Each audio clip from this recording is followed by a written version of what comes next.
سلام دوستان عزیز، وقتتون بخیر باشه. من علی هستم و اینجا چنل آکادمی ماست. خیلی خوش اومدیم به این ویدیو دوستان. امروز جمعه 8 تیر ماه 1403 هستش که دارم این ویدیو رو خدمتتون ضبط میکنم و قرار هستش که در رابطه با یک سری موضوعات مهم با هم دیگه صحبت بکنیم که حالا محوریتش رو من انتخابات امروز ریاست جمهوری کشورمون بنا نهادم. اما نکته‌ای که وجود داره، من نمیدونم که این ویدیو تا قبل از پایان زمان انتخابات به دستتون میرسه یا بعد از حالا اعلام شدن نتایج انتخابات، اما یک سری فکت‌ها و یک سری موضوعات وجود دارن که ما باید به عنوان یک شهروند از اونها اطلاع داشته باشیم و بدونیم که اصلا که چه انتظاراتی باید داشته باشیم.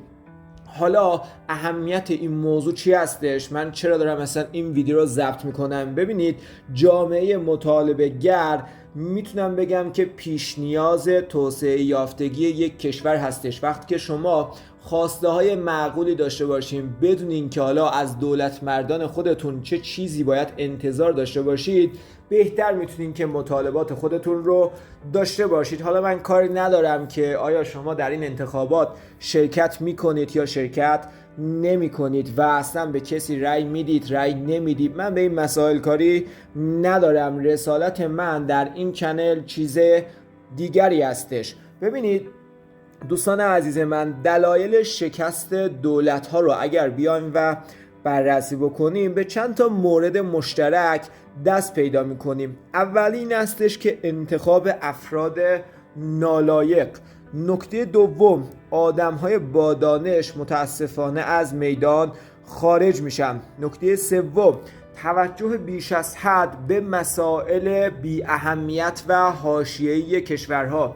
نکته چهارم، عدم توجه به مسائل مهم.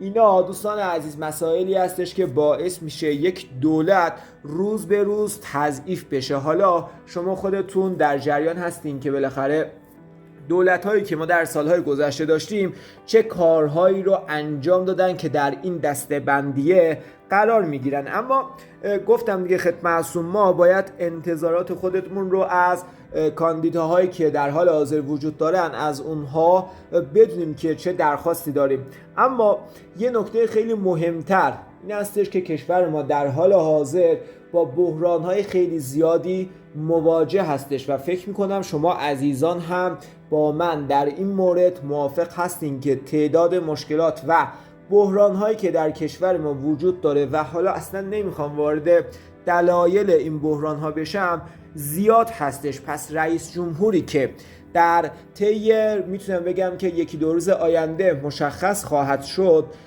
کار به شدت سختی خواهد داشت. فارغ از این که از بین این 4 عزیزی که کاندیدا شدن برای ریاست جمهوری چه کسی انتخاب میشه، اما مسائل کشور ما به شدت مهم هستش و به جرئت میتونم خدمتتون عرض بکنم که ما در یک پیچ تاریخی به شدت مهم قرار داریم. پس برمیگردم به نکته اول خودم، جامعه مطالبه گر پیش نیاز یک کشور توسعه یافته خواهد بود. خب یه آمار خدمتتون عرض بکنم، از 37 تا کشوری که میتونیم بگیم توسعه یافته هستن در حال حاضر، اینا رو که داریم با هم دیگه بررسی میکنیم، به یک نکته مشترک ما میرسیم. اون چی هستش؟ همه این 37 تا کشور ارزان خدمتتون که از یک بحران به مرحله توسعه یافتگی رسیدن. پس میتونیم این رو خدمتتون عرض بکنیم که پیش نیاز توسعه یافتگی چی هستش؟ بحران هستش. پس این از اولین نکته.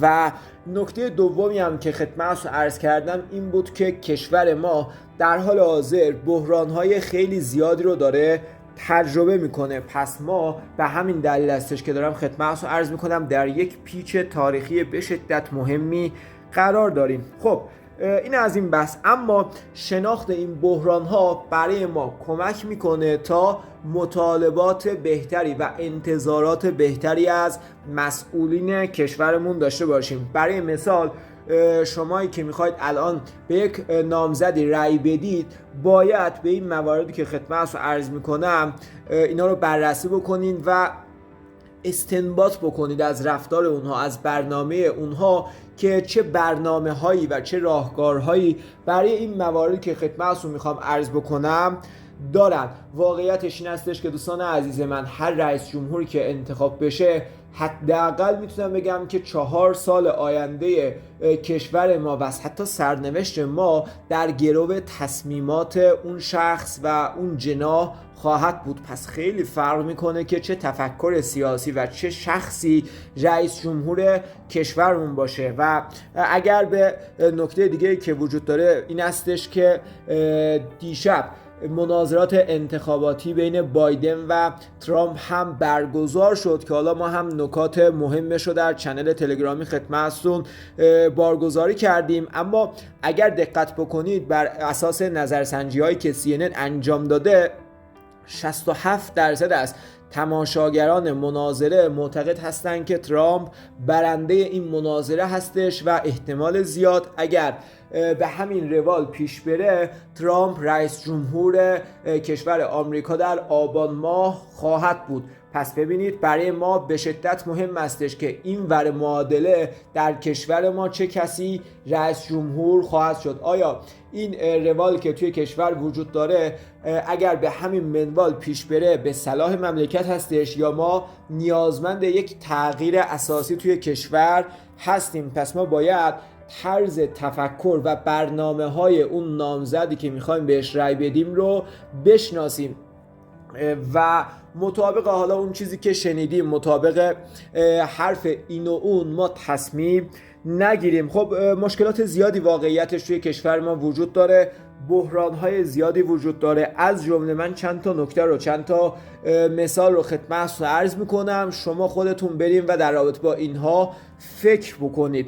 نکته اول، عدم شفافیت اطلاعاتی و قیمت‌گذاری دستوری دوستان عزیز موجب شده که تولید توی کشور ما به شدت با مشکلات زیادی همراه بشه و میتونیم بگیم که این اولین و مهمترین چالشی هستش که برای بحث تولید ما وجود داره. حالا توی دوره اقتصاد کلان هم من بهش اشاره کردم که این تولید مثل عضله توی بدن میمونه و از طرف دیگه نقدینگی و بحثای دیگه مثل دنبه، مثل چربی میمونه. پس اقتصادی که کشوری که میخواد توسعه یافته باشه باید تولید شفاف و پویایی هم داشته باشه. حالا شما باید پیدا بکنین چه نامزدی برای این موارد که خدمتتون عرض کردم، یعنی عدم شفافیت اطلاعاتی و قیمت‌گذاری دستوری، چه برنامه‌هایی رو میخواد اجرا بکنه و یه چشماندازی از برنامه‌ها و اهدافش داشته باشین. نکته بعدی، آیا قرار هستش که بانک مرکزی از دولت استقلال پیدا بکنه؟ آیا FATF قرار هستش که حل بشه؟ اینها مواردی هستش که برای مثال شخصی که الان تولید کننده هستش یا حتی پالایشگاه‌های ما، صادر کنندگان بزرگ ما که الان دارن کالا رو صادر میکنن، با مشکلات جدی در بحث نقل و انتقال پول مواجه هستند. کاندیدای مورد نظر شما چه برنامه‌ای برای استقلال بانک مرکزی یا گفتم بحث مکانیزم ماشه، بحث حالا هر موردی که هر قانونی که برای این جریان نقدینگی و جابجایی پول وجود داره، برای این موارد چه برنامه‌ای داره؟ پس برای ما مهم هستش. نکته بعدی و به شدت مهم، ناترازی انرژی هستش. دوستان عزیز، ما توی کشورمون ناترازی انرژی داریم. یعنی چی؟ یعنی الان شرکت‌های بزرگ ما توی تابستون برق ندارن، توی زمستون گاز ندارن. متاسفانه باید خدمتتون عرض بکنم که در سالهای آینده احتمالش خیلی زیاد هستش که حتی این قطعی و کسری میتونیم بگیم که تراز انرژی به بحث مصرف خانگی هم برسه. یعنی شاید ما در سالهای آینده قطعی برق و گاز و آب و نمیدونم موارد دیگر رو هم حتی در بحث مصارف خانگی داشته باشیم. پس این امر به شدت برای ما مهم هستش. پس باید بدونیم که کسی که میخواد رئیس جمهور بشه برای این بحث انرژی ما چه برنامه‌ای داره. اما مورد بعدی که میتونه برای ما مهم باشه دوستان عزیز این هستش که سرمایه گذاری خارجی چه دیدگاهی نسبت بهش داره. همه این مواردی که خدمتتون عرض کردم مستلزم این هستش که ما سرمایه گذاری خارجی داشته باشیم. الان خود ما کسری بودجه داریم و نمیتونیم مگا پروژه های بزرگی رو اجرا بکنیم. پس قطعاً باید سرمایه گذاری خارجی جذب بکنیم. برنامه رئیس جمهور آینده کشور ما برای جذب سرمایه گذاری خارجی چی هستش؟ و بحث بعدی بحران صندوق‌های بازنشستگی هستش. برنامه ارسان خدمتتون که نامزد که شما قصد دارین بهش رأی بدین برای این موارد چی هستش؟ ببینید مشکلات و بحران‌ها به شدت زیاد هستش. حالا اینا مواردی هستن که خیلی تو چشم هستن و به قول معروف میتونیم بگیم که موارد مهمی بودن که من بهشون اشاره کردم. اما هر کاندیدایی که به این موارد و به این نکات که خدمتتون عرض کردم برنامه جامع‌تر داشته باشه ما میتونیم بگیم که اصلح‌تر هستش برای انتخاب شدن. بحث قومیت ها رو کنار بذاریم، بحث هایی که توی کوچه و خیابون داریم میشنوین رو اینا رو کنار بذاریم. واقعا بحث مهمی هستش که چه طرز تفکری بیاد و رئیس جمهور بشه. من حالا یه ارسان خدمتتون که نموداری رو اینجا خدمتتون نشون میدم که رشد واقعی بورس در دولت‌های مختلف رو اینجا داره برای ما نشون میده. جالب هستش که در دوران 3 ساله ریاست جمهوری شهید رئیسی ما بازار بورسمون 41% ریزش داشته و این نشون میده که اصلا حال تولید ما در طی 3 ساله ریاست جمهوری ایشون خوب نبوده بدون تعارف.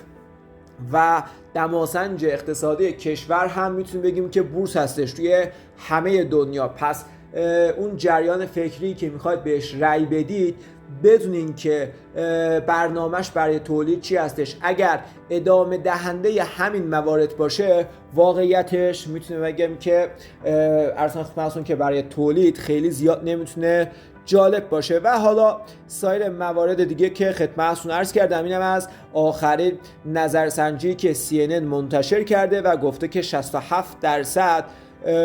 ارسان خدمتتون که بایدن و ارسان خدمتتون که ترامپ رو برنده انتخابات میدونن و 33% رو هم بایدن رو انتخاب کردن. گفتم اینا موارد به شدت مهمی هستش. امیدوارم که حالا این ویدیو یک دیدگاه مناسب رو خدمت شما عزیزان فراهم کرده باشه و گفتم نمیدونم این ویدیو کی به دست شما عزیزان خواهد رسید، اما فکر میکنم که حالا در جهت مطالبه گری جامعه و آگاه سازی جامعه این ویدیو میتونه تا حدودی به شما عزیزان کمک بکنه و این هم یک رسالت اجتماعی بود که خواستیم خدمت شما عزیزان ادای دین داشته باشیم. امیدوارم که از مطالب این ویدیو استفاده لازم رو برده باشین.